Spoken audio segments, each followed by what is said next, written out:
Good evening सर्वांना. बघा थोडस 7 वाजता बरोबर जॉईन होत चला, कारण की आमचा दिवसाचा क्लास असतो ऍडव्हान्स आणि तो 8:05 चालू करायचा असतो. पण तुमच्यामुळे तुम्ही थोडेसे लेट जॉईन होता, त्यामुळे आम्ही थोडस तो 5-10 मिनिटं लेट होतो, पण त्या मुलांना वेळ होतो रात्री. थोडस लवकर जॉईन करत चला उद्यापासून. मी ऍक्युरेट उद्या 7 वाजता क्लास चालू करणार.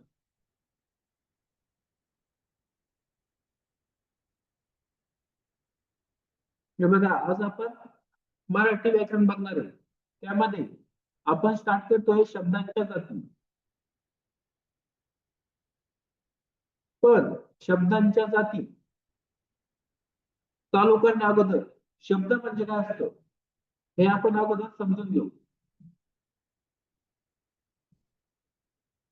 शब्द विचार.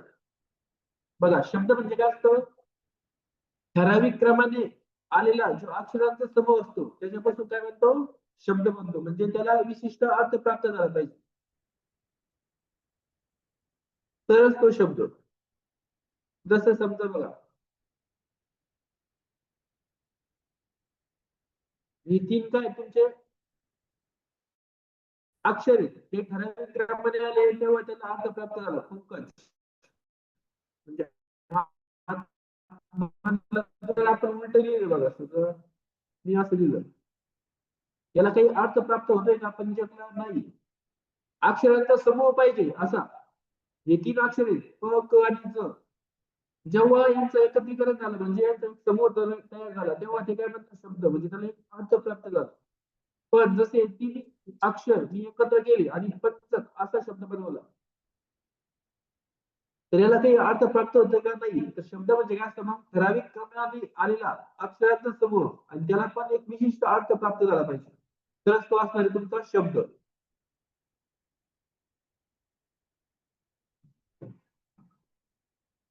मग इथं बघा कृष्ण शास्त्री चिपळूणकर यांनी शब्दाची व्याख्या कशी केली, संकेतार्थाने किंवा रूढीने अर्थ दाखवणारा जो वर्णांचा समुदाय असतो त्याला म्हणतात शब्द.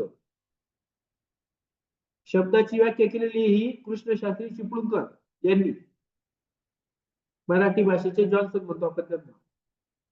संकेतार्थाने किंवा रूढीने अर्थ दाखविणारा जो वर्णांचा समुदाय असतो त्याला म्हणतो आपण शब्द. मोरो केशव दामले यांनी शब्दाची व्याख्या केलेली बघा, बाह्य किंवा अंतसृष्टीतील कोणतीही वस्तू दाखविणाऱ्या वर्णास किंवा वर्ण समुदायास शब्द म्हणतात.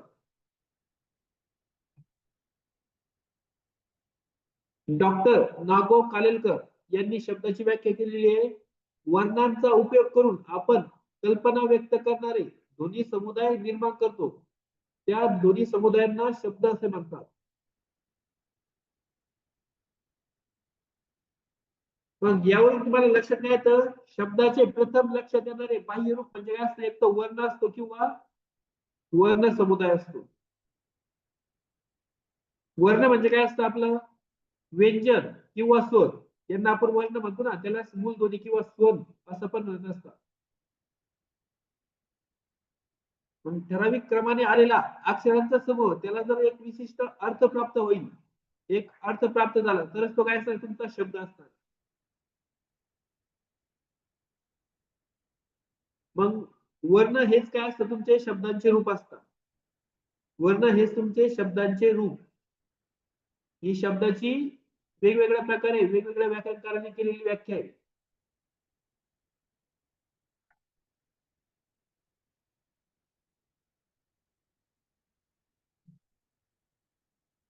आता संकेताने आणि रूढीने अर्थ दाखविणारा जो वर्णाचा समुदाय त्याला आपण शब्द म्हणतो, बरोबर. मग आता वर्ण बघा, अक्षर बघा आणि शब्द बघा. शब्द कसा तयार होतो,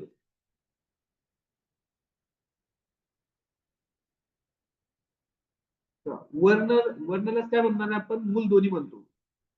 आपण जेव्हा शब्दांची फोड केली त्यावेळेस मी सांगितलं, वर्ण म्हणजे स्वर किंवा व्यंजन दोन्ही पण, त्यालाच आपण म्हणतो मूल ध्वनी. यालाच दुसरं नाव आहे स्वर.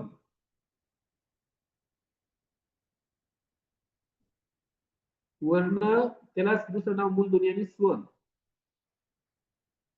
आता वर्ण कुठले बघा, जसं समजा मी फोड करतोय व्यंजन आणि स्वर मिळून तुमचे वर्ण बनतात.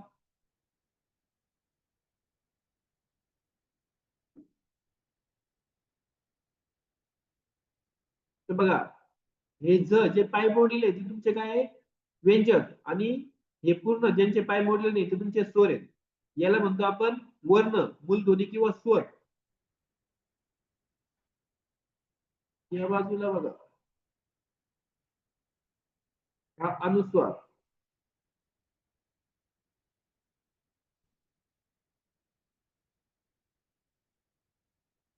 हे पण या बाजूला दिलेले तुम्हाला उजवीकडे वर्ण.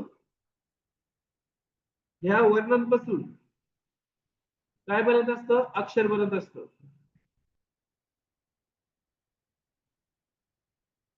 अक्षर त्यालाच आपण ध्वनी किंवा ध्वनिचिन्ह म्हणतो. अक्षर ध्वनी किंवा ध्वनिचिन्ह म्हणजे कसं ते बघा जेव्हा व्यंजनामध्ये स्वर मिसळतो तेव्हा त्याचं काय म्हणतं अक्षर बनतं. म्हणजे या झ व्यंजनामध्ये हा स्वर मिसळला तर हे काय बनणार आहे तुमचं झा. हे तुमचं एक बनलं अक्षर. तसंच या ड मध्ये व्यंजनात हा स्वर मिसळला तर हे काय बनतंय ड. जे अक्षर व्यंजनामध्ये जेव्हा आपण स्वर मिसळतो तेव्हा ते अक्षर बनतं. आपण पाहिलंय व्यंजन म्हणजे काय व्यंजन प्लस स्वर म्हणजे काय म्हणतं आपलं अक्षर. तसं या व्यंजनात स्वर मिसळला हे अक्षर बनलं. आता अक्षरापासून काय बनत असतं आपलं शब्द.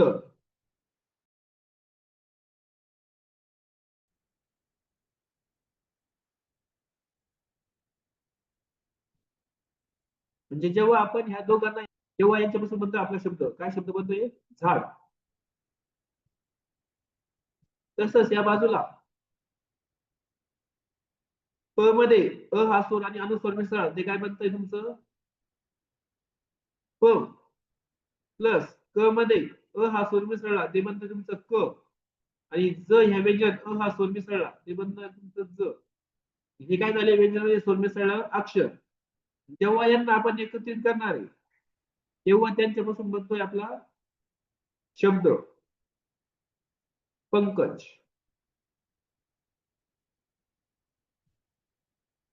मग यावरून तुम्हाला एक लक्षात येतं शब्द कसा बनतो वर्ण असतो अगोदर त्या वर्णांपासून अक्षर बनतं आणि अक्षरांपासून मग आपला शब्द बनतो. वर्ण त्यानंतर अक्षर त्यानंतर शब्द. बघा झाड हा शब्द जेव्हा तुम्ही उच्चारता तेव्हा तुमच्या समोर अशी इमेज येणार एखादी झाडाची. म्हणजे तुम्हाला आपल्याला हे सांगून ठेवलंय ही वस्तू जर दिसली तुम्हाला अशा प्रकारची तर याला तुम्ही झाड म्हणायचं. म्हणजे हा अर्थ तुम्हाला रूढीने भेटलेला आहे. आणि पंकज म्हटल्यावर बघा तुमच्या डोळ्यासमोर एक तर मुलगा येईल किंवा पंकज म्हणजे आपण काय म्हणतो चिखलामध्ये उमलणारे जसं कमळ चिखलात येतं किंवा मुलाचं नाव पण येऊ शकतं. मग हे काय झालं संकेताने इथं अर्थ प्राप्त झाले. आपण संकेताने ओळखतो पंकज म्हणजे काय एक तर कमळ येईल किंवा प्रकारची इमेज दिसली तर तुम्हाला कळतं हे झाड आहे. मग आपण शब्द म्हणजे जी व्याख्या सांगितली कृष्णशास्त्री चिपळूणकर यांनी संकेताने किंवा रूढीने अर्थ दाखवणारा जो वर्णांचा समुदाय असतो त्याला काय म्हणायचं शब्द म्हणायचं. मग ह्या गोष्टी तर लक्षात ठेवा. शब्द कसा बनला अगोदर वर्णांपासून अक्षर बनलं आणि अक्षरांपासून आपला शब्द बनला. शब्दाला पण एक विशिष्ट अर्थ प्राप्त झाला पाहिजे. ठराविक क्रमाने जो अक्षरांचा समूह येईल त्याला पण एक एकत्रितपणे विशिष्ट जेव्हा त्याला आपण एकत्रित करणार आहे तेव्हा त्याला एक विशिष्ट अर्थ प्राप्त झाला पाहिजे तेव्हा तो शब्द बनतो. जसं झा आणि ड हे दोन अक्षर एकत्र आले तेव्हा अर्थपूर्ण शब्द बनला आपला झाड. आणि हा शब्द कसा आहे तुमचा रूढीने आलेला आहे. जसं तुम्ही इमेज बघता तुम्हाला कळतं झाड म्हणजे अशी इमेज दिसली याला म्हणायचं झाड म्हणजे हा रूढीने आलेला. पंकज म्हणजे जसं तुम्ही कमळ म्हटले आता समजावून घ्या कमळ आपल्याला काही व्यवस्थित काढता येणार नाही. हे असं जर दिसलं तुम्हाला फुलासारखं तर तुम्ही काय म्हणता त्याला कमळ म्हणजे चिखलात उमलणार किंवा आपल्याला वाटतं एखादा मुलगा समोर येतो म्हणजे पंकज म्हणजे याला आपण संकेताने अर्थ दिलेला आहे तिथं.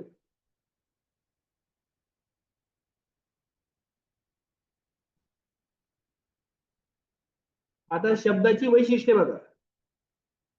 शब्द काय असतं, एक वर्ण किंवा वर्ण समुदाय असायला पाहिजे. वर्ण समुदाय म्हणजेच वर्णांचा समूह. शब्द म्हणजे एक वर्ण असतो किंवा वर्णांचा समूह असतो. शब्दाला रूढीने आणि संकेताने अर्थ प्राप्त झालेला असावा. शब्दाला रूढीने किंवा संकेताने अर्थ प्राप्त झालेला असावा. शब्दाचा स्वतंत्र वापर होत असला पाहिजे. शब्दातील प्रथमोपस्थित संघटक कोण असतात, तर वर्ण असतात. शब्दालाच आपण पद असे म्हणतो, तसेच त्याला आपण प्रकृती आणि विकृती असे पण म्हणतो. प्रकृती आणि विकृती. आता प्रकृती कशाला म्हणायचं आणि विकृती कशाला म्हणायचं?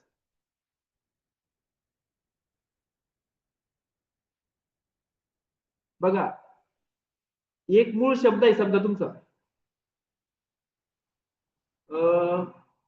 जसं आपण घेऊ लांडगा हा शब्द आहे. हा काय तुमचा एक शब्द आहे. जेव्हा आपण याला वाक्यामध्ये वापरतो तेव्हा त्याच्यामध्ये थोडासा बदल करून आपण ऍज इट इज शब्द वाक्यामध्ये वापरत नाही. म्हणजे केव्हा केव्हा तसाच आपण वापरतो, केव्हा केव्हा त्यामध्ये थोडासा बदल करतो. जेव्हा ओरिजिनल शब्दामध्ये थोडं बदल होईल, जसं आपण लांडग्या हा शब्द आहे, त्याला आपण जर वाक्यात वापरताना म्हटलो लांडग्याला, म्हणजे याच्यामध्ये आपण थोडासा बदल केला. हा जो मूळ शब्द होता हा झाला तुमचा प्रकृती, आणि जेव्हा आपण त्याला वाक्यामध्ये वापरला, त्याच्यात थोडासा बदल केला, तेव्हा तो झाला तुमचा विकृती. आणि जेव्हा शब्द हा मूळचा शब्द आहे, याला जेव्हा आपण वाक्यामध्ये वापरणार तेव्हा त्याला पद सुद्धा म्हणतात. मूळचा असणारा शब्द आणि वाक्यात जर आला तर त्याला म्हणणार आपण पद. आणि प्रकृती विकृती समजून घ्या, मूळचा शब्द असतो त्याला प्रकृती म्हणतात, आणि त्यामध्ये जर थोडासा बदल करून आपण त्याला लिहिलं वाक्यामध्ये तर त्याला म्हणायचं विकृती. हे आपण एकदम डिटेल मध्ये पाहू, पण एकदा इथं लक्षात राहू द्या, शब्दालाच पद म्हणतात. पण केव्हा, जेव्हा मूळचा एखादा शब्द आहे, जसं इथं लांडगा लिहिला, तो वाक्यात वापरताना मी त्याच्यामध्ये म्हणजे बदल केला तेव्हा तो झाला पद. आणि मग मूळचा शब्दालाच म्हणायचं प्रकृती, आणि जो बदल करून शब्द आलेला आहे त्याला म्हणायचं विकृती. ही झाली तुमची शब्दाची वैशिष्ट्ये.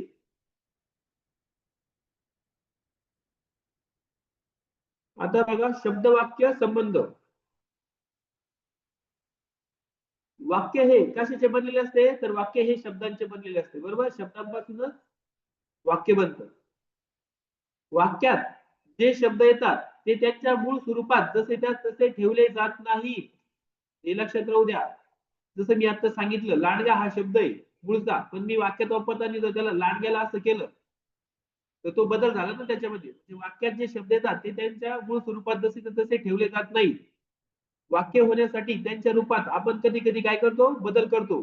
असा बदल हा पण सर्व शब्दांच्या रूपामध्ये होणार आहे का, नाही. म्हणजे काही शब्दांमध्ये आपण तसा बदल करतो, तर काही शब्द जसे तसे आलेले असतात.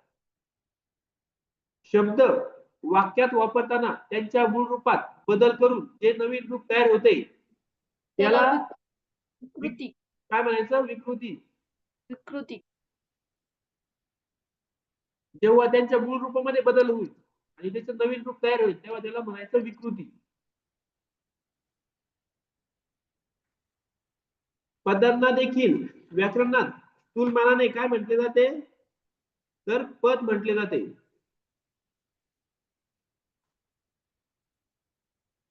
सॉरी, पदांना आपण काय म्हणणार, शब्द, आणि शब्दाला म्हणणार पद. पण केव्हा, जेव्हा ते वाक्यामध्ये वापरू आपण, मूळचा असणारा शब्द आणि वाक्यामध्ये आला तो शब्दाला म्हणणार पद. म्हणजे पदांना देखील व्याकरणामध्ये आपण काय म्हणणार मग, शब्द. शब्दकोशात जो असतो तो काय असणार, तुमचा शब्द असणार. आणि जेव्हा आपण तो वाक्यात वापरतो तेव्हा त्याला म्हणायचं पद. मी आता सांगितलं, शब्दकोशात असणारा शब्द आणि वाक्यात असणारा, म्हणजे वाक्यामध्ये जो वापरतो त्याला म्हणायचं पद. जसं समजा, आता समजा नवरदेव असतो बघा, हा मूळचा काय आहे? मुलगा आहे. पण जेव्हा आपण त्याला मंडपामध्ये उभं करणार आहे लग्न मंडपात, तेव्हा तो काय झाला? नवरदेव झाला. म्हणजे याच्यामध्ये थोडासा बदल झाला. हे लक्षात ठेवा. मांडवाबाहेर असणारा मुलगा आणि मांडवात असणारा नवरदेव, तसं शब्दकोशात असणारा शब्द आणि जेव्हा तो वाक्यात वापरला जाईल तेव्हा तो बनणार एक पद. आणि मग त्याला मूळच्या शब्दाला म्हणायचं प्रकृती आणि त्याच्यात जेव्हा बदल झाला त्याला म्हणायचं विकृती.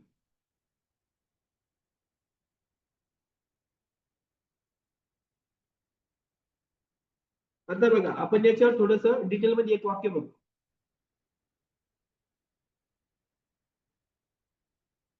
जसं बघा, बुराकी हा शब्द आहे. लांडगा हा पण एक तुमचा शब्द आहे. काठी हा एक शब्द आहे आणि मार हा शब्द आहे. बघा हे मूळचे काय तुमचे शब्द आहे. जेव्हा या शब्दांपासून आपण वाक्य बनवतो तेव्हा काही शब्दांमध्ये बदल होत आहे तर काहींमध्ये नाही होत. जसं आपण म्हटलो आता बुराकी लांडगा काठी मार हे मूळचे काय तुमचे शब्द आहे. जेव्हा आपण याला वाक्यामध्ये वापरणार तेव्हा त्यांच्यामध्ये काहीतरी बदल होईल. लक्षात घ्या. बुराख्याने लांडग्याला काठीने मारले.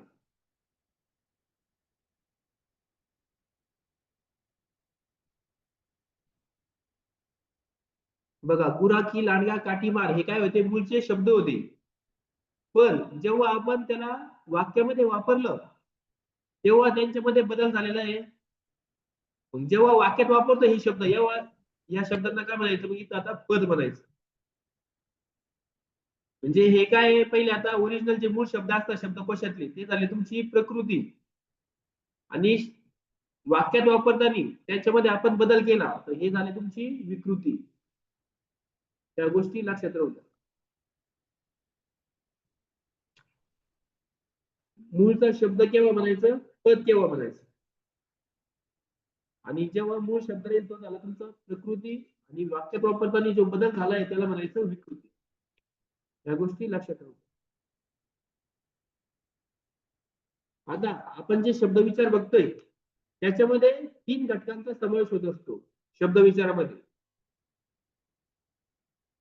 एक आहे तुमचा शब्दांच्या जाती जो आपण आता बघणार आहे.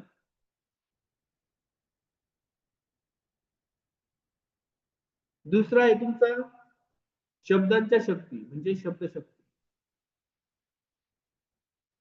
आणि तिसरा आहे तुमचा शब्दसिद्धी. बघा शब्द विचारामध्ये या खालील 3 घटकांचा समावेश होत असतो. शब्द विचारामध्ये एक शब्दांची जाती, दुसरं शब्दांच्या शक्ती आणि तिसरा शब्दसिद्धी. तर या तिघांपैकी आज आपण काय पण स्टार्ट करणार आहे? शब्दांच्या जाती. आणि जेव्हा या 3 गोष्टी संपतात शब्द विचाराच्या शब्दाची जाती, शब्दशक्ती आणि शब्दसिद्धी तेव्हा आपलं असतं वाक्य. त्याच्यामध्ये वाक्य रूपांतर वगैरे त्या गोष्टी येतात. आता शब्द विचारामध्ये आपण सुरुवातीला शिकणार आहे शब्दांच्या जाती. आता शब्दांचे प्रकार किंवा शब्दांच्या जाती बघा.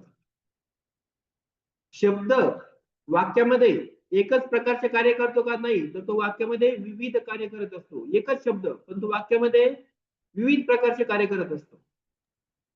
शब्दांच्या या कार्य करण्याचे विविध प्रकारात वर्गीकरण केले त्याला काय म्हणायचं? शब्दांच्या जाती म्हणायचं. शब्दांच्या या कार्य करण्याचे विविध प्रकारात वर्गीकरण केले त्याला म्हणायचं शब्दांच्या जाती. शब्दाची जात ही वाक्यातील त्याच्या कशावरून ठरणारे? कार्यावरून. तो शब्द वाक्यामध्ये कुठल्या प्रकारचं कार्य करतोय.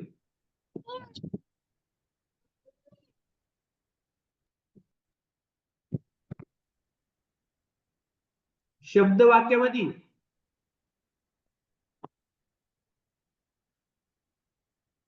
8 प्रकारचे कार्य करतो.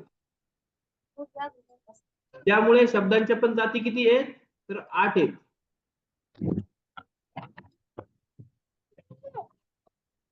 बघा एकच शब्द आहे तो वाक्यामध्ये 8 प्रकारचे कार्य करतो म्हणून शब्दांच्या एकूण जाती किती सांगायच्या? 8. शब्दाची जात ही त्याच्या वाक्यातल्या कार्यावरून ठरणार आहे. तो वाक्यामध्ये आलेले शब्द कोणत्या प्रकारचं कार्य करतोय.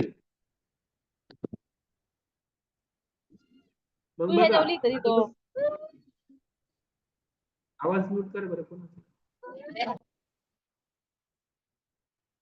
एकच शब्द वाक्यामध्ये वेगवेगळ्या प्रकारची भूमिका करू शकतो. आता जसं प्रत्येक ठिकाणी मी अंडरलाईन केलेलं आहे बघा. वर हा शब्द दिलेला आहे. आता ह्या शब्दाची वाक्यामध्ये त्याच्या कार्यावरून त्याची जात ठरणार आहे. पक्षी फांदीवर बसला बघा, वर खाली मागे पुढे अशा प्रकारचे जेव्हा शब्द दिसतात आणि ते एखाद्या शब्दाला जोडून आलेले असतात, तेव्हा हा शब्द वाक्यामध्ये कशाचं कार्य करतोय. शब्दयोगी अव्ययाचं.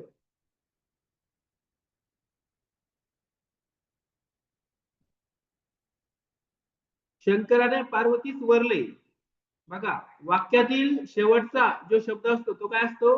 क्रियापद. म्हणजे या ठिकाणी वर हा शब्द कशाचं कार्य करतोय. क्रियापदाचं. वर माय तोऱ्यात वावरते. वर माय म्हणजे कोण. नवऱ्या मुलाची आई. म्हणजे नामाविषयी विशेष माहिती सांगणारा शब्द तो काय असतो. विशेषण असतो. या ठिकाणी वर हा शब्द विशेषणाचं कार्य करतो. पतंग वर गेला. कुठे गेला. वर गेला. म्हणजे हा शब्द तुमचा क्रियाविशेषण.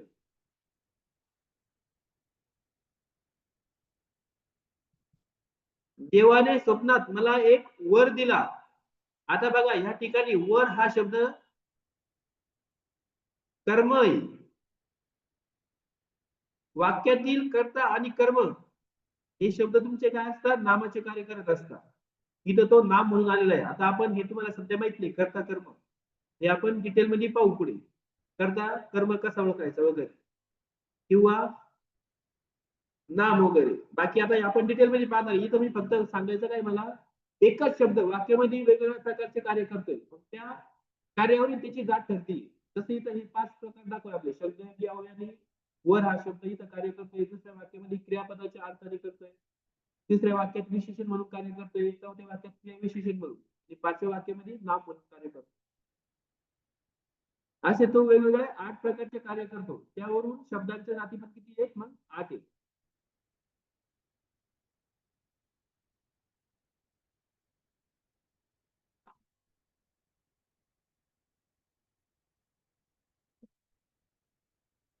मग बघा शब्दांच्या जातीचे प्रमुख 2 गटामध्ये वर्गीकरण केले जाते. प्रमुख 2 गटामध्ये वर्गीकरण केले जाते. ते 2 गट कुठले ते. एक असतो तुमचा विकारी. दुसरा असतो अविकारी. एक असतो विकारी. दुसरा असतो अविकारी. विकारीला तुम्ही म्हणता सव्यव आणि अविकारीला दुसरं नाव आहे अव्यव.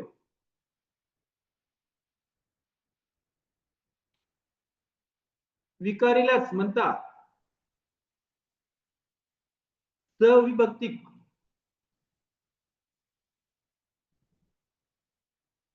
आणि अविकारीला दुसरं नाव आहे अविभक्तिक. ही नावं लक्षात राहू द्या. शब्दांच्या जातीचे प्रमुख 2 गटामध्ये वर्गीकरण केले जाते. एक असतो विकारी. दुसरा असतं अविकारी. आता विकारी म्हणजे काय आणि अविकारी म्हणजे काय. जेव्हा एखाद्या शब्दाला लिंग वचन आणि विभक्ती प्रत्यय लागल्यावर म्हणजे त्यांच्यामध्ये बदल होणार आहे ते झाले तुमचे विकारी. आणि ज्याच्यामध्ये लिंग वचन आणि विभक्ती यांच्यामुळे बदल होणार नाही ते झाले तुमचे अविकारी.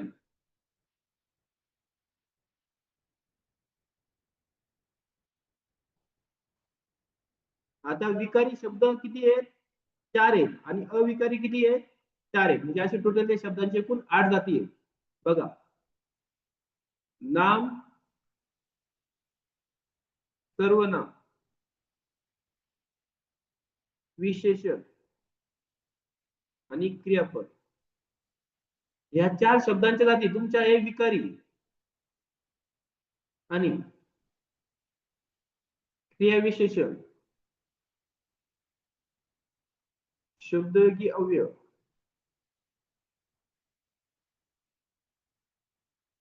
उभयान्वी अव्यय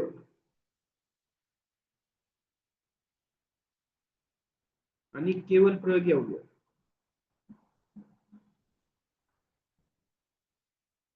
ह्या एकूण 8 जाती आहे, त्यांचं 2 गटामध्ये वर्गीकरण केलेलं आहे. विकारी आणि अविकारी अशा 2 गटात. विकारी म्हणजे सव्य आणि त्याला सविभक्त म्हणतात, आणि अविकारी म्हणजे अव्यय, त्याला अविभक्तिक म्हणतात. विकारी म्हणजे ज्याच्यामध्ये लिंग, वचन आणि विभक्ती यांच्यामुळे बदल होणार ते तुमचे विकारी शब्दजाती झाले. ह्या 4 शब्दजाती तुमच्या विकारी आहेत: नाम, सर्वनाम, विशेषण आणि क्रियापद. आणि क्रियाविशेषण, शब्दयोगी अव्यय, उभयान्वी अव्यय आणि केवळ प्रयोगी अव्यय हे तुमच्या अविकारी शब्दजाती आहे. आता पण इथं एक पॉइंट लक्षात ठेवायचा, काही विशेषणे हे काय असतात, विकारी असतात, तर काही अविकारी असतात.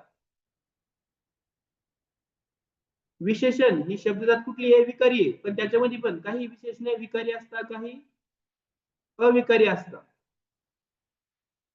तसंच क्रियाविशेषण हे सुद्धा काही विकारी आहे तर काही अविकारी आहे.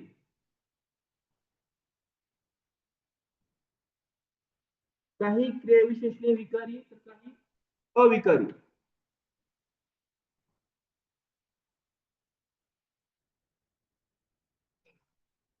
आता यांच्यामध्ये लिंग, वचन, विभक्तीमुळे कसा बदल होतोय ते एकदा बघा. या 4 शब्दांच्या जातीमध्ये लिंग, वचन, विभक्तीमुळे बदल होणार आहे म्हणून त्यांना विकारी म्हणायचं. यांच्यामध्ये बदल होणार नाही म्हणून त्यांना अविकारी म्हणायचं.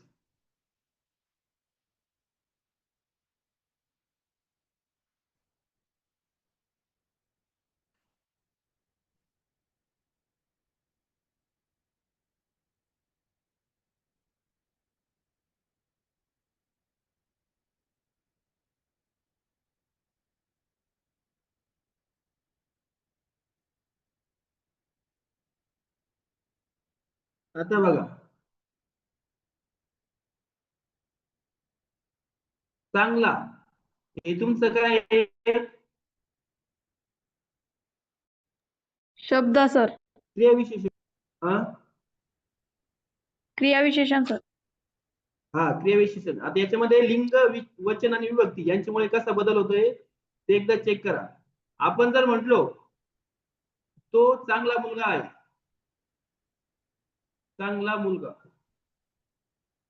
बघा तो म्हणजे काय असतं, पुरुषवाचक असतं, जे पुलिंगी शब्द आहे. म्हणजे लिंगानुसार याच्यात बदल होतोय कसा ते चेक करा. म्हणजे काही मध्ये बदल होणार, काही मध्ये नाही होणार. कशामध्ये बदल होतोय आणि कशात नाही होते त्यानुसार क्रियाविशेषण आणि क्रियाविशेषण अव्यय अशा प्रकारे ते ठरले जातात. ती चांगली मुलगी आहे.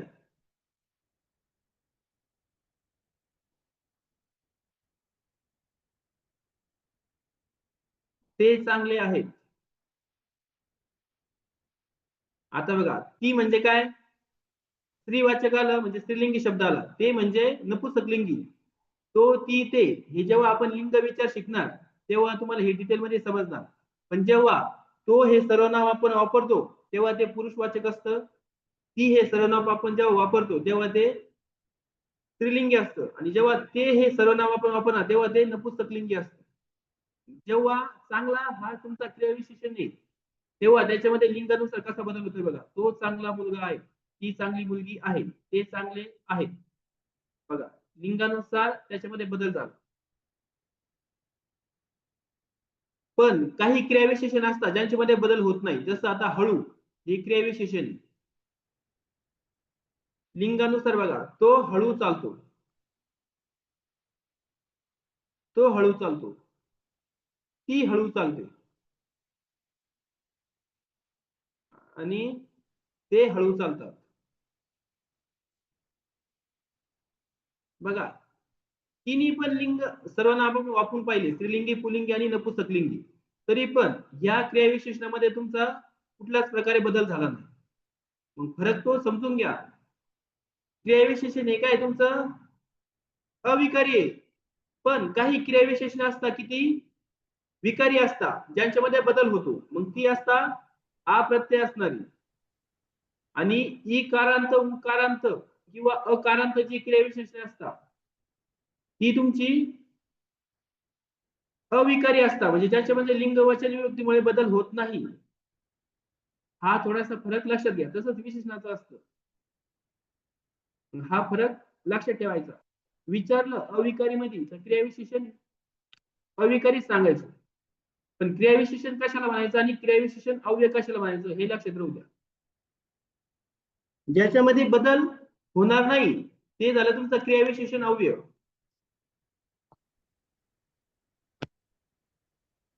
आणि ज्याच्यामध्ये बदल होतोय ते झालं तुमचं क्रियाविशेषण. हा फक्त इथं फरक आहे.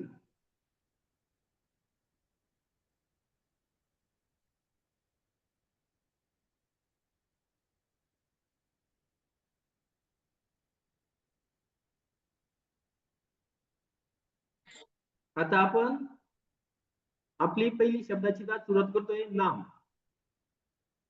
हे आपण फक्त शब्दांच्या 8 जाती आहे त्या कुठल्या कुठल्या ते पाहिले त्याचे 2 गटातले वर्गीकरण.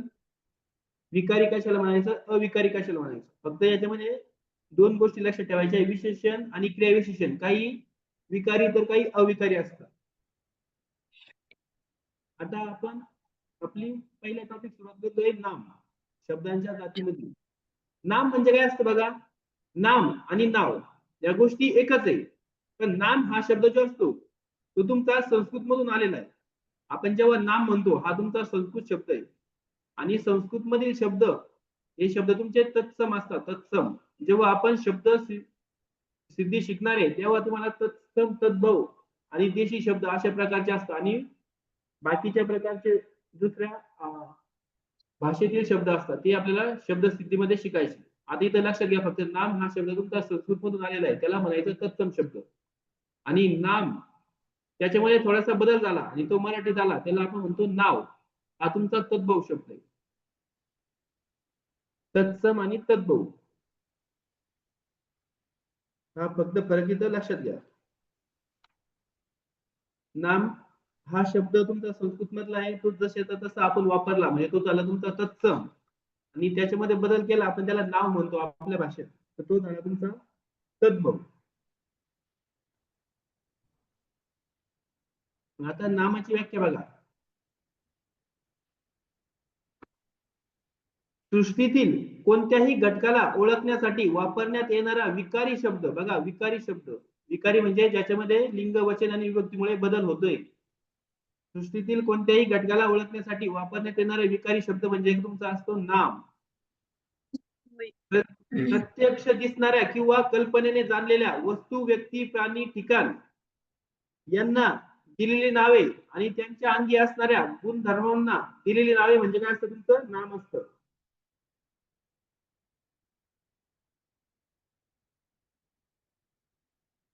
प्रत्यक्ष दिसणाऱ्या किंवा कल्पनेने जाणलेल्या वस्तू व्यक्ती प्राणी ठिकाण यांना दिलेली जी नावे असतात किंवा त्यांच्या अंगी असणाऱ्या गुणधर्माला दिलेली जी नावं असतात ती म्हणजे नाम. वास्तविक अथवा काल्पनिक इंद्रियगम्य आणि मनोगम्य वस्तूंसाठी आपण काय वापरतो नामे वापरतो. जसं पेन कागद राग सौंदर्य स्वर्ग. ह्या वास्तविक किंवा काल्पनिक वस्तू असतात त्यांच्यासाठी आपण जी नावे वापरतो त्यांना म्हणायचं नाम. नामाची वैशिष्ट्ये बघा. नाम हे काय असतं तुमचं वस्तुवाचक शब्द असतो. आपण जी व्याख्या बघितली नाम म्हणजे काय वस्तू व्यक्ती प्राणी आणि ठिकाण यांना दिलेली नावे किंवा त्यांच्या अंगी असणाऱ्या गुणधर्माला दिलेली नावे. नाम हा तुमचा वस्तुवाचक शब्द असतो. नामाने दर्शविली जाणारी वस्तू ही वास्तविक किंवा काल्पनिक असू शकते.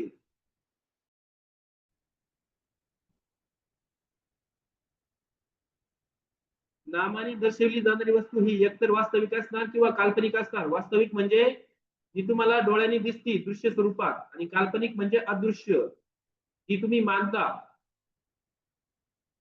नाम या शब्दापासून वस्तूच्या अंगी असलेल्या कशाचा बोध होतो गुणधर्माचा बोध होतो. नाम या शब्दापासून वस्तूच्या अंगी असलेल्या गुणधर्माचा बोध होतो. नाम ही शब्दजाती कशी मग विकारी तिच्यामध्ये लिंग वचन आणि विभक्तीमुळे बदल होतो.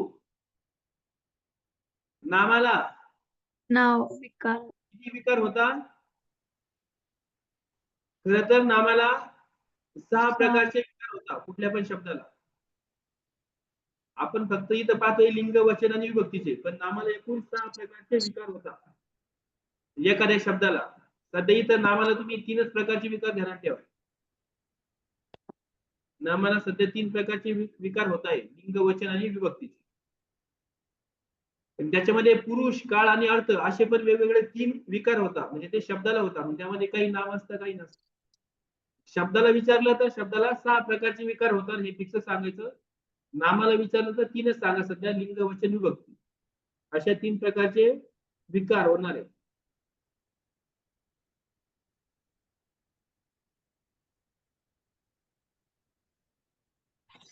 बघा, नामाच्या मूळ रूपात लिंग वचन आणि विभक्ती इत्यादीमुळे जे बदल होतात त्याला काय म्हणतात आपण?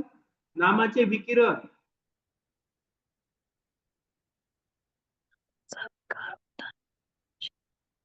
नामाच्या मूळ रूपात लिंग वचन आणि विभक्ती यांच्यामुळे जे बदल होणार आहे त्याला म्हणायचं नामाचे विकिरण. नामाला विकार होताना नामाचे काय बनतं? सामान्य रूप बनतं. म्हणजे नामामध्ये जो बदल करतोय त्याला आपण सामान्य रूप मध्ये बनवतो. जसं बघा, घोडा हा शब्द आहे तुमचा मूळ शब्द. याला जेव्हा आपण विकार करतोय किंवा समजा एखाद्या वाक्यात वापरतोय, समजा मी घोड्याला असा शब्द वापरला वाक्यात, तेव्हा ह्या नामाचं सामान्य रूप काय झालं? घोड्या असं. हे सामान्य रूप आपला वेगळा टॉपिक आहे स्पेशल, तो पण आपण पाहणार आहे. इथं हा आपला सप्तमीचा तिथं प्रत्यय लागला विभक्तीचा. सलाते सलानाते असे प्रत्यय असतात. घोडा या शब्दाला विभक्तीचा प्रत्यय लागला, म्हणजे लिंग वचन आणि विभक्तीमुळे त्याच्यात बदल झाला, तर ते सामान्य रूप ठरलं. मग घोडा या शब्दाचं सामान्य रूप झालं घोड्या. नामाला विभक्ती प्रत्यय किंवा शब्दयोगी अव्यय जोडताना नामाचे काय बनतं? सामान्य रूप घडतं. इथंच लिहिलं आपण, नामाला विकार होतो, नामाचे सामान्य रूप होते. बऱ्याच वेळा सर्वनामे, विशेषण व केवळ प्रयोगी अव्यय यांचा नामाप्रमाणे वापर होतो. सर्वनाम, विशेषण आणि केवळ प्रयोगी अव्यय यांचा हा नामाप्रमाणे वापर होतो. नाम ही भाषेतील सर्वात महत्वाची आणि संख्येने अधिक वापरली जाणारी शब्दजाती आहे. नाम ही भाषेतील सर्वात महत्वाची आणि संख्येने अधिक वापरली जाणारी शब्दांची जाती.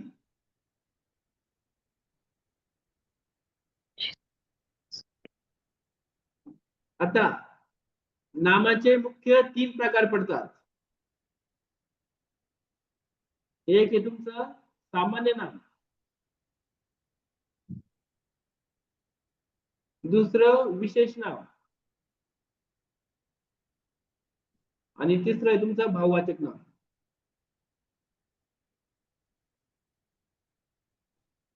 नामाचे मुख्य 3 प्रकार: सामान्य नाम, विशेष नाम, भाववाचक नाम.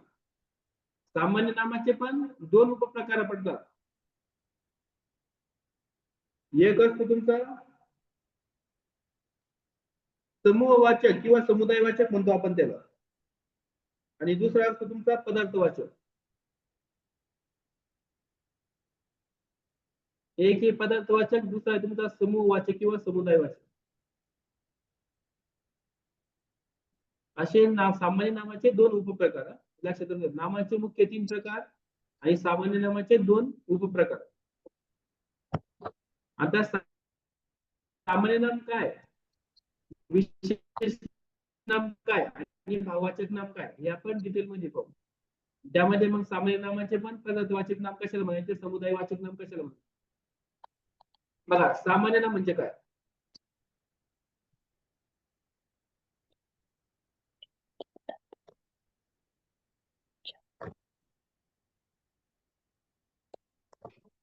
एकाच जातीच्या पदार्थातील समान गुणधर्मामुळे त्या वस्तूला सर्वसामान्य जे नाव दिले जाते त्याला म्हणायचं सामान्य नाम.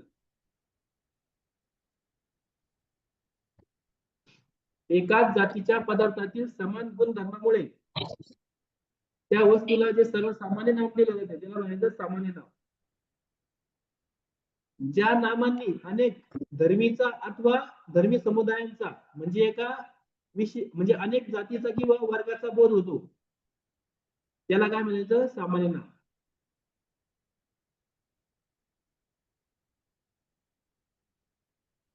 म्हणजे ज्या नामामुळे एखाद्या जातीचा बोध होईल किंवा एखाद्या वर्गाचा बोध होईल ते झालं तुमचं सामान्य नाम. आता बघा जसं आपण कुत्र्यापेक्षा आपण प्राणी घेऊ आपण प्राणी हे एक तुमचं काय नाम आहे. नाम. प्राणी म्हटल्यावर तुमच्या समोर वेगवेगळ्या प्रकारचे प्राणी उभे राहतात ना. वाघ, सिंह, हत्ती, कुत्रा, मांजर काय असेल ते प्रत्येक प्रकारचे प्राणी. सामान्य नाम म्हणजे काय असतं ज्याने एका विशिष्ट जातीचा किंवा वर्गाचा बोध होईल. इथं प्राण्यांच्या जातीचा वर्गाचा बोध होतोय तुम्हाला वेगवेगळ्या प्रकारचे जसं वाघ, सिंह, हत्ती वेगवेगळ्या प्रकारचे होऊ शकतात. कुत्रा, लांडगे. मग हे प्राणी काय झालं तुमचं सामान्य नाम झालं. हे लक्षात येऊ द्या. तसं पाहिलं तर वाघ, सिंह, हत्ती, कुत्रा, लांडगे हे पण तुमचं सामान्य नाम आहे. हे आपण डिटेल मध्ये पाहू. पण समजून घ्या सामान्य नामामुळे तुम्हाला एखाद्या जातीचा किंवा वर्गाचा बोध होणार आहे.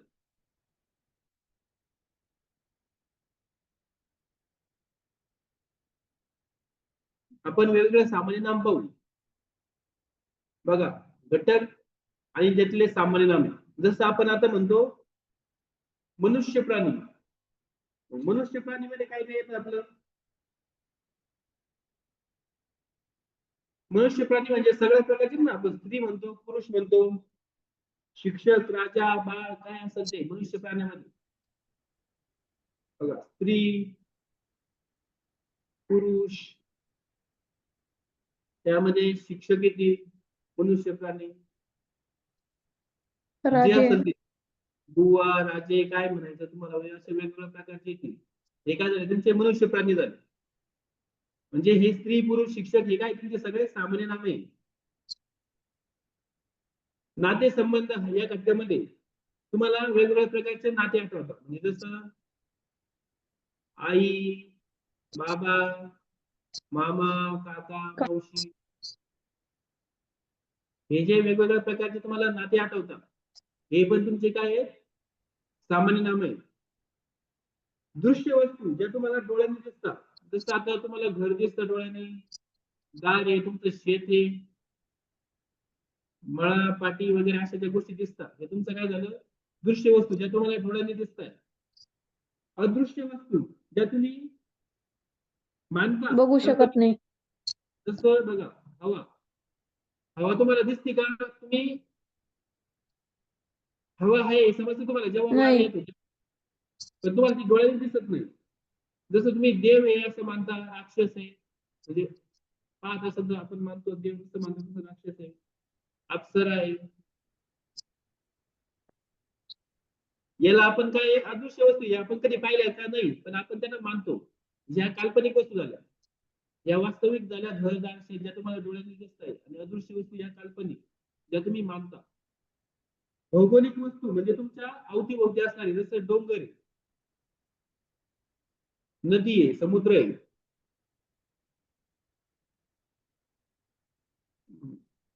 अशा प्रकारच्या भौगोलिक वस्तू ह्या काय तुमच्या सामान्य नाम आहे. जसं आता मी प्राणी म्हटलं होतो प्राणी गटामध्ये तुम्हाला वेगवेगळ्या प्रकारचे येतात जसं वाघ, सिंह, हत्ती, बेडूक, साप, कुत्रा, मांजर.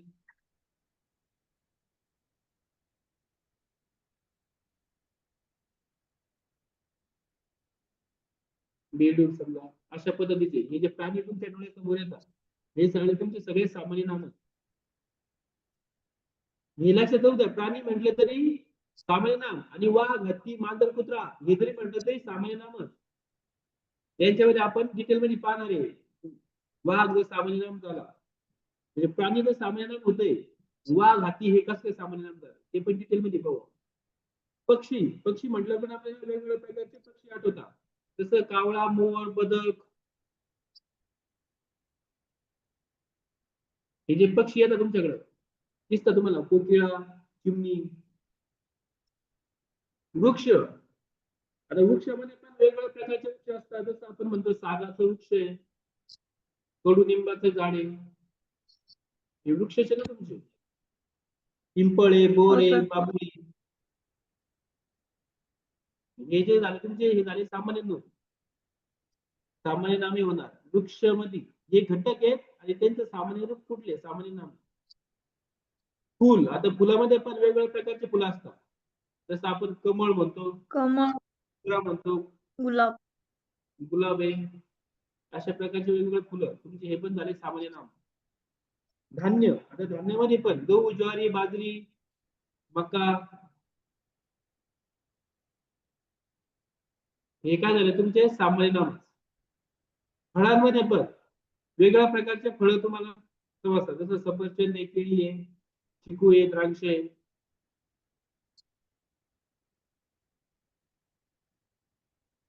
आणि ठिकाण म्हणजे एखादा स्थळ, जसं आपण शहर म्हणतो म्हणजे आपला जिल्हा वगैरे, राज्य म्हणतो, प्रांत म्हणतो, हे काय झाले तुमचे सामान्य नामच झाले.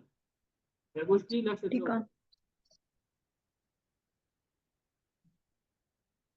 हे घटक आणि त्या घटकामध्ये कुठले कुठले सामान्य नाम येतात हे लिहिले.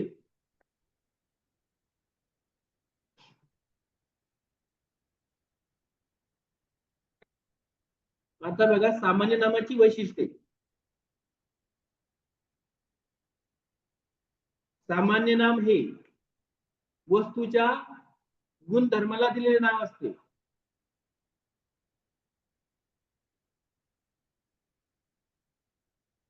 सामान्य नाम हे वस्तूच्या गुणधर्माला दिलेले नाव आहे. सामान्य नामे ही सर्वसाधारण गुण वैशिष्ट्ये दाखवित असतात.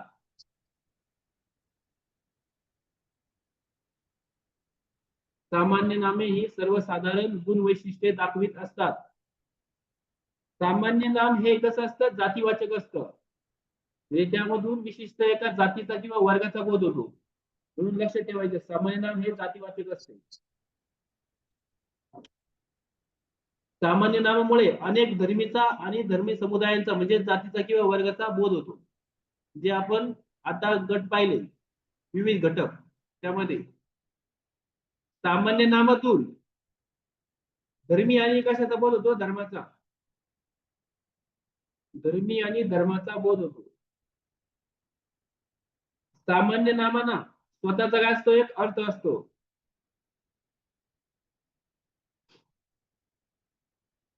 सामान्य नामाना स्वतःचे अस्तित्व आहे. सामान्य नामाना स्वतःचे अस्तित्व आहे. सामान्य नामाबरोबर त्यांचे लिंग पण सूचित होते. आणि हा पॉइंट नोट स्टार करून ठेवा, सामान्य नामाचे काय म्हणतो, अनेक वचन.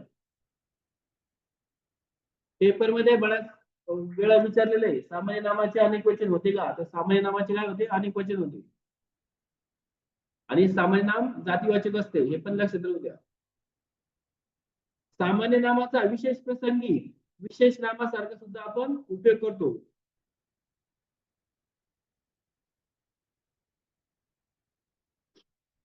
सामान्य नामाचा विशेष प्रसंगी म्हणजे काही ठिकाणी जे सामान्य नाम आहे त्यांचा विशेष नाम म्हणून सुद्धा वापर होतो.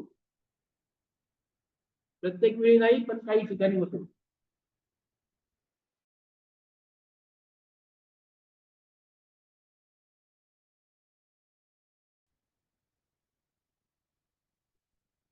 बघा, सामान्य नामाचे आपण दोन उपप्रकार पाहिले. सामान्य नाम म्हणजे काय हे समजलं. सामान्य नाम काय असतं, जातीवाचक असतं. सामान्य नामाचं अनेक वचन होतं. सामान्य नामामुळे आपल्याला एका विशिष्ट जातीचा किंवा वर्गाचा बोध होतो. आता सामान्य नामाचे दोन उपप्रकार, त्यामध्ये पहिला पदार्थवाचक. या पदार्थवाचकला दुसरं नाव आहे द्रव्यवाचक. मग संकेत मोजता न येणाऱ्या पदार्थांच्या नावांना पदार्थवाचक नाम किंवा द्रव्यवाचक नाम म्हणतात. म्हणजे हे पदार्थ मोजण्यासाठी आपल्याला विशिष्ट परिमाणाची गरज भासते. त्यांना आपण संकेत नाही मोजू शकत, पण त्यांना मोजण्यासाठी आपल्याला काय लागतं, एका विशिष्ट परिमाणाची गरज भासते. हे झाले तुमचे पदार्थवाचक नामे, त्याला द्रव्यवाचक नामे म्हणतात. जसं बघा, आपण लिटर हे परिमाण कशासाठी वापरतो, मिली हे परिमाण कशासाठी वापरतो? किलो हे अशा वेगवेगळ्या प्रकारचे परिमाण आहे आपले, litre, metre, kilo, gram, metre.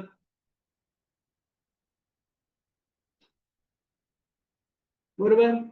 या परिमाणांचा उपयोग कशासाठी होतो? जसं आपण दूध कशात मोजतो? लिटर मध्ये. रॉकेल असेल, पेट्रोल असेल, हे कशात असतं आपलं? लिटर मध्ये. मिली, तर मिली मध्ये काय मोजतो आपण? तेल असेल त्याला मिली मध्येच मोजतो ना. किलो मध्ये काय मोजतो आपण? साखर असेल, शेंगदाणे असेल, आपल्या रोजच्या जीवनावश्यक वस्तू, साखर, शेंगदाणे ह्या गोष्टी आपल्या किलो मध्ये मोजल्या जातात. ग्रॅम मध्ये आपण सोने, चांदी, तांबे ह्या गोष्टी मोजतो. मीटर मध्ये काय मोजत असतो आपण? कापड मोजतो. बरोबर. मग हे लक्षात येऊ द्या, पदार्थवाचक नाम म्हणजे काय? ज्यांना आपण संख्येत मोजू शकत नाही, ज्या पदार्थांना, म्हणजे त्या पदार्थ मोजण्यासाठी आपल्याला कशाची गरज भासणार? एका विशिष्ट परिमाणाची. जसं आपल्याला litre, metre, kilo, gram, metre या परिमाणाची गरज भासते या वेगवेगळ्या पदार्थांसाठी. हे पदार्थवाचक नाम आहे तुमचे दूध, रॉकेल, तेल, साखर, शेंगदाणे, कापड, सोने, चांदी यांना मोजण्यासाठी आपण हे वेगवेगळ्या प्रकारची परिमाणे वापरतो. मग हे लक्षात येऊ द्या, पदार्थवाचक नाम.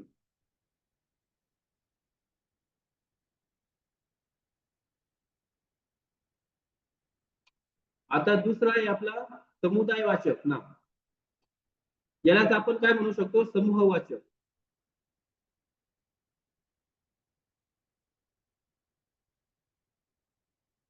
म्हणजे जिथं आपल्याला एका विशिष्ट समूहाचा बोध होईल, ज्या नामावरून समुदाय, समूह किंवा संघ यांचा बोध होतो त्याला म्हणायचं समुदायवाचक नाम.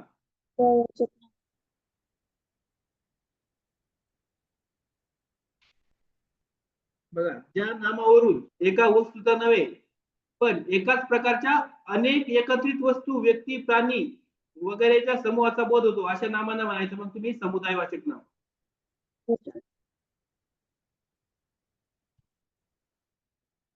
एक वस्तू, व्यक्ती नाही तर एकापेक्षा एकत्रित अशा अनेक व्यक्ती, वस्तू, प्राणी असतील असा समूहाचा जेव्हा बोध होईल तेव्हा म्हणायचं त्याला समुदायवाचक नाम.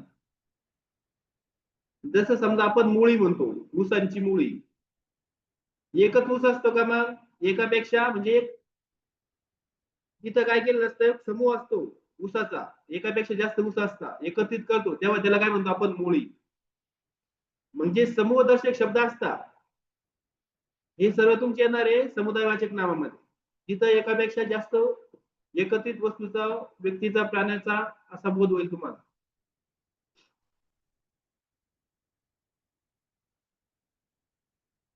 हे सामान्य नामाबद्दल समजलं. आपण अगोदर सुरुवातीला काय पाहिलं? शब्द म्हणजे काय असतं. म्हणजे आपण शब्द विचार पूर्ण टॉपिक बघितला. शब्द म्हणजे तो डायरेक्टली बनतो का? नाही, तर वर्णावरून अक्षर बनतं, अक्षरावरून नंतर तुमचा शब्द बनतो. पण त्या शब्दाला पण त्या अक्षरांचा विशिष्ट समूह हा एकत्रित आल्यावर एक विशिष्ट त्याला अर्थ प्राप्त झाला पाहिजे, तेव्हा तो शब्द बनणार. शब्द मध्ये आपण काय काय शिकतोय? तर 3 टॉपिक: शब्दांच्या जाती, शब्दसिद्धी आणि शब्दशक्ती. तर त्याच्यामध्ये आपला टॉपिक आहे शब्दांच्या जाती. त्यामध्ये आपलं शब्दांच्या जातीचं दोन, म्हणजे किती गटात वर्गीकरण केलं आपण? 2 गटात. एक विकारी, दुसरा अविकारी. विकारी मध्ये 4 आहे: नाम, सर्वनाम, विशेषण, क्रियापद. आणि अविकारी मध्ये 4, जसे क्रियाविशेषण, शब्दयोगी अव्यय, उभयनिष्ठ अव्यय आणि केवलप्रयोगी अव्यय. शब्द म्हणजे जो बोलता शब्दकोशामध्ये असणारा शब्द, वाक्यामध्ये जेव्हा आपण तो शब्द वापरतो तेव्हा आपण त्याला म्हणतो पद. त्याच्यामध्ये काही विकारी, काही अविकारी असतात. म्हणजे प्रकृती आणि विकृती म्हणतो. प्रकृती म्हणजे मूळचा शब्द आणि त्याच्यामध्ये जेव्हा बदल करतो तो झाला तुमचा विकृती. विकृती. मग आपण आता नामामध्ये नामाचे 3 प्रकार बघितले: सामान्य नाम, विशेष नाम, भाववाचक नाम. त्या सामान्य नाम आपण त्याच्यामधला पहिला टॉपिक बघतोय, पहिला प्रकार नामाचा. त्यामध्ये आपण पाहिलं सामान्य नाम कशाला म्हणायचं. सामान्य नाम काय होतं? एका जातीचा किंवा वर्गाचा बोध होत असतो आपल्याला. त्या सामान्य नामाचे 2 उपप्रकार: एक पदार्थवाचक, दुसरा समुदायवाचक. आता आपला सामान्य नामाचा दुसरा प्रकार विशेष नाम. बघा, विशेष नाम म्हणजे काय असतं? ज्या नामाने एका जातीचा बोध होत नाही, तर त्या जातीतील एका विशिष्ट व्यक्तीचा, प्राण्याचा, वस्तूचा, स्थळाचा बोध होईल. त्याला काय म्हणायचं? विशेष नाम म्हणायचं. विशेष नाम. सामान्य नामामुळे एका जातीचा किंवा वर्गाचा बोध होत होता, पण विशेष नामामुळे त्या जातीचा नाही, तर त्या व्यक्तीचा, विशिष्ट प्राण्याचा, वस्तूचा बोध होईल, स्थळाचा बोध होईल. एखादी विशिष्ट वस्तू, व्यक्ती, प्राणी, एखादी विशिष्ट व्यक्ती, वस्तू, प्राणी यांना विशेष करून दिलेल्या नामाला काय म्हणतो आपण? विशेष नाम म्हणतो. विशेष नाम.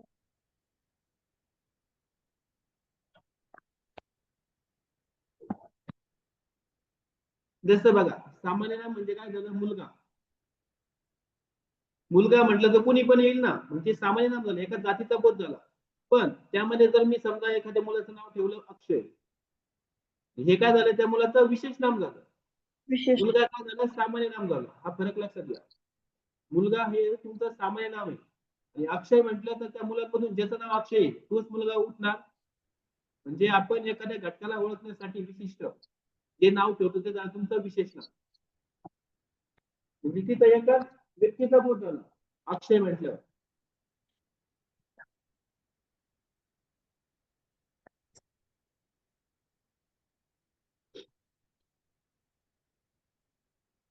मग आता सामान्य नाम काय आणि विशेष नाम काय हे लक्षात घ्या. जसं मुलगा काय सामान्य नाम, म्हणजे जसं विशेष नाम त्याचं काय सांगितलं, जसं मी म्हटलं इथं अक्षय, आकाश, करण, हे काय तुमचे सगळे समजा मुलं आहे. मुलगा हे झालं सामान्य नाम, त्याच्यामध्ये त्या मुलांचं विशिष्ट नाव दिलं एका प्रत्येकाला, जसं अक्षय, आकाश, करण. ऋतू हे काय तुमचं सामान्य नाव, पण ऋतूमध्ये पण कोणता कोणता ऋतू येतात? जसं हिवाळा, उन्हाळा, पावसाळा, शरद, ग्रीष्म, मराठी ऋतू आपले. मग हे काय झाले? तुमचे विशेष नाम झाले. त्या ऋतूला पण नाव दिलेलं आहे एका विशिष्ट ऋतूला. थंडी वाजते त्या दिवसात आपण त्या ऋतूला म्हणतो हिवाळा. पाऊस येते आता आपण या ऋतूला म्हणतो पावसाळा. उन्हामध्ये उन्हाळा, तेव्हा ऊन पडतं. असे विशिष्ट ऋतूला आपण नाव दिलेले. जसं मराठी ऋतू म्हणतो आपण वसंत ऋतू, तेव्हा झाडांना नवीन पालवी येते बघा, तेव्हा वसंत ऋतू असतो. बाकी शरद, ग्रीष्म वगैरे. मुलगी हे पण काय झालं? तुमचं सामान्य नाम झालं. पण जेव्हा आपण मुलीला नाव दिलं, जसं बघा सोनाली, कोमल, हे जे मुलींना नाव दिलेले हे झाले तुमचं विशेष नाव. मुलगी म्हणजे सामान्य नाव, पण त्यांच्यातले नाव जे ते तुमचे विशेष नाव. जसं आडनाव आहे बघा, आडनाव काय आहे? सामान्य नाव, पण आडनावामध्ये पण वेगवेगळे नाव असणार आहे. जाधव, पवार, राठोड, असे वेगवेगळे आडनाव म्हटलं तर सामान्य नाव. आणि एका विशिष्ट, जसं नदी म्हणजे सामान्य नाव, पण नदीला पण नाव आहेत वेगळे, जसं गोदावरी म्हणतो आपण, गंगा म्हणतो, यमुना म्हणतो. गंगा नदी. हे लक्षात ठेवा. पर्वत, आता पर्वत पण म्हटलं तर आपण म्हणतो हिमालय पर्वत, बरोबर. विशेष नाम दिले त्या पर्वताला पण. पर्वत झालं की सामान्य नाव, त्या पर्वताला पण नाव दिलंय. हिमालय, सह्याद्री पर्वत म्हणतो आपल्या महाराष्ट्रातला प्रमुख जलविभाज्य. अरवली पर्वत, विंध्य पर्वत, हे पर्वताला दिलेले नाव, हे झाले तुमचे विशेष नाव. आता जसं गाव आहे, आता आपण फक्त गाव म्हटलं, गाव कोणतं? कुठल्या पण येऊ शकतं, म्हणजे एका विशिष्ट जातीचं कोणतं? कोणतं. पण त्या गावामध्ये पण आपण जसं आता म्हणतो संभाजीनगर, म्हणजे हे शहराचं नाव आहे पण एक पकडून चालतं. इथं काय झालं? एका विशिष्ट ठिकाणाचा बोध झाला त्या गावाचा. जसं आता आम्ही इकडं औरळा म्हणतो, एक गावाचं नाव करतो. आता देश म्हणजे जसं आपला भारत देश. देश काय झाला? सामान्य नाम. देशामध्ये कुठले पण येऊ शकतं ना देश, याचा जातीचा किंवा वर्गाचा तिथं बोध झाला. पण त्याच्यामध्ये भारत जपान. म्हटलं, इंग्लंड म्हणलं, अफगाणिस्तान म्हटलं, तर हे तुमचे झाले विशिष्ट नाव त्या देशाचं, म्हणजे ते झाले तुमचे विशेष नाव. खंड म्हटलं तर किती खंड आहे? आता सध्या आपले 6, त्याच्यामध्ये आपला आशिया खंड, सात. युरोप आहे, आफ्रिका आहे, हे खंडाला नाव दिलेले आहे. खंड म्हटलं की सामान्य नाव. आणि जेव्हा एका विशिष्ट खंडाचं बोध होईल तेव्हा ते विशेष नाव. आता रास म्हणजे सामान्य नाव, पण रासमध्ये पण चूळ आहे, कुंभ आहे, मेष आहे, बरोबर, अशा वेगवेगळ्या प्रकारचे रास असतात. भाषा, आता भाषा ही सामान्य नाम झाली, पण भाषा कुठली पण येऊ शकते ना. मराठी, इंग्लिश. जसं मराठी, हिंदी, इंग्रजी वेगवेगळ्या प्रकारच्या भाषा म्हणतो. किंवा आपल्या घरामध्ये बोलल्या जाणाऱ्या वेगवेगळ्या मातृभाषा, त्या पण एक भाषा झाल्या वेगवेगळ्या, एक विशेष नाम होती. तर शिखर, शिखर पण काय झालं तुमचं सामान्य नाम झालं, पण वेगवेगळे शिखर, जसं आपल्या महाराष्ट्रातील सर्वोच्च शिखर नगर जिल्ह्यातलं कळसुबाई, 1646 मीटर उंच. कळसुबाई, साल्हेर, मुल्हेर हे जे शिखर आहे महाराष्ट्रातले, हे एक विशिष्ट शिखर झालं, ते विशेष नाव. शिखर म्हणजे सामान्य नाव. तर ग्रह म्हणजे सामान्य नाव, पण ग्रहामध्ये पण आपण म्हणतो पृथ्वी, बरोबर, चंद्र हा उपग्रह आहे खरं तर, पण ज्यामध्ये आपण बघू जसं सूर्य झाला, हे काय तुमचे वेगवेगळ्या प्रकारचे ग्रह. वार, आता वार म्हणजे काय झालं सामान्य नाव, पण वारामध्ये पण तुम्ही म्हटले रविवार, सोमवार, मंगळवार, आठवड्याचे वार, तर ते तुमचे होतील विशेष नाव. महिना म्हटलं, आता जसे मराठी महिने 12, इंग्रजी 12, त्या प्रकारे चालायचं. तुम्ही जानेवारी, फेब्रुवारी म्हटलं किंवा चैत्र, वैशाख म्हटलं, हे काय झालं तुमचे सामान्य नाव, विशेष नाम झालं. महिना म्हणजे सामान्य नाव, हे तुमचे विशेष नाव.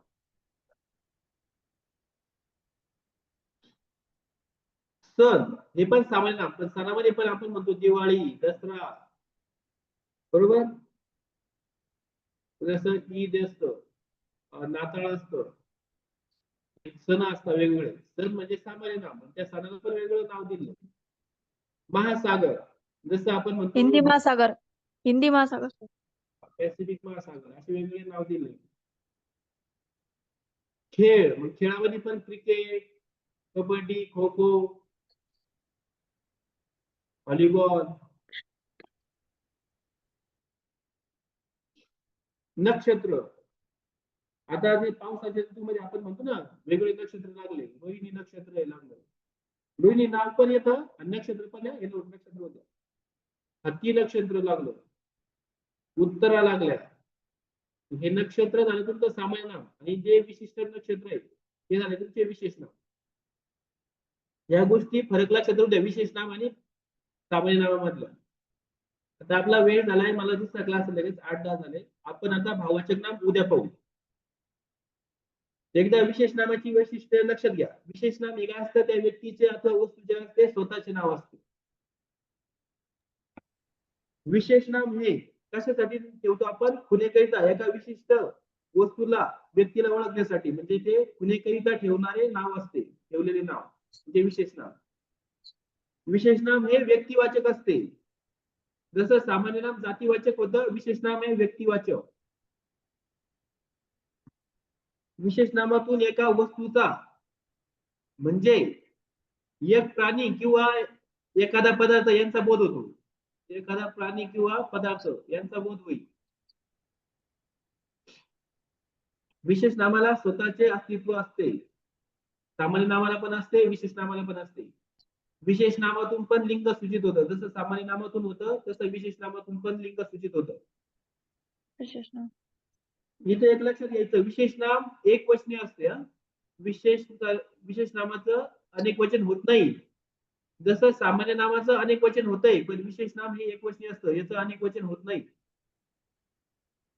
विशेष नामाचे अनेक वचन वापरल्यास ही सामान्य नामे ठरतात. जर आपण एकतर बघा, विशेष नामाचं अनेक वचन होत नाही, तर ती एक वचनीच असतं. पण जेव्हा आपण विशेष नामाचं अनेक वचन करायला गेलो, तर ती अनेक विशेष नाम न राहता ती बनतात तुमची सामान्य नामे. विशेष नामाचं एक वचन म्हणजे अनेक वचन होतच नाही, ते नेहमी एक वचनाचं असतं. आणि जर त्याचं आपण अनेक वचन केलं तर ते विशेष नाम न राहता ते बनतं तुमचं सामान्य नाम, कारण की सामान्य नामातच अनेक वचन होतं. ही झाली तुमची विशेष नामाची वैशिष्ट्ये. आता भाववाचक नाम आपण उद्या घेऊ, आणि याच्यावर आलेले क्वेश्चन पण घेऊ. थँक्यू सर्वांना. आपण थांबू आता.